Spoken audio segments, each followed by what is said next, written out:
Sa gitna ng maulang panahon, mahigit 100 bahay naman ang natupok sa sunog sa Malate sa Maynila. Ang apoy nagsimula raw sa isang paupahan na sinadya umanong sunugin. Nakatutok si EJ Gomez. Sobrang laki po ng sunog ngayon dito. Naglalagablab na apoy ang gumising sa mga taga-barangay 739 Malate, Maynila pasado 1:00 ng madaling araw kanina. Bumagsak na oh. Bumagsak na oh. Sa gitna ng pagliyab, bumagsak ang isang bahay. Umabot sa ika-4 na alarma ang sunog.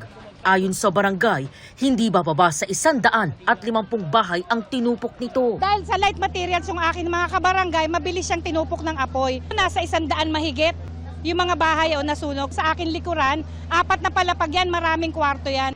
Kinailangang umakyat ng mga bumbero sa mga bubong para apulahin ang apoy.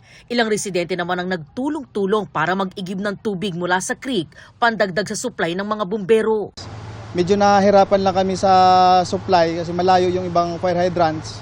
Din yung ibang hydrant na aming na-identify, medyo mahina nga lang po yung pasok ng tubig. Kaya mas marami yung nababawa sa truck kaysa pumapasok sa truck. Kabilang sa mga nasunugan, ang pamilya ni Rosalina na wala raw na isalbang gamit. Second floor kami. Tapos pagbaba namin, nakita na lang namin yung sa may bubong umaapoy na rin. Ang laki ho talaga eh. Naglalagablab yung apoy. Buhay lang ang naisalba. Si Princess naman, inilikas ang kanilang mga anak. Paglabas ko, nandito na yung apoy. Tapos inuna ko na rin pong palabasin yung mga bata. Masyado na talagang malaki, nakakataranta na po talaga. Bumiyahe naman mula pa sa Makati City si Rene para respondihan ang kanyang naiwang pamilya. Tanging mga alagang aso lang daw nila ang kanilang naisalba. Sa trabaho po ako naka-duty. Tapos sinawagan lang na ako ng asawa ko na sabi malapit na sa amin yung sunog. Kaya tumakbo kaagad ako dito. Sobrang stress kasi kakabahan ka talaga dahil wala.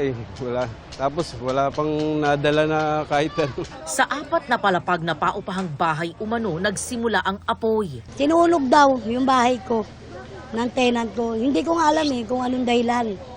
Nag-aaway daw, tapos maya-maya, pagtapos ng galabugan, biglang nagliyab na yung bahay ko. Hindi ko na alam kung asan Hindi bababa sa 250 pamilya o mahigit 600 individual ang apektado ng sunog ayon sa BFP.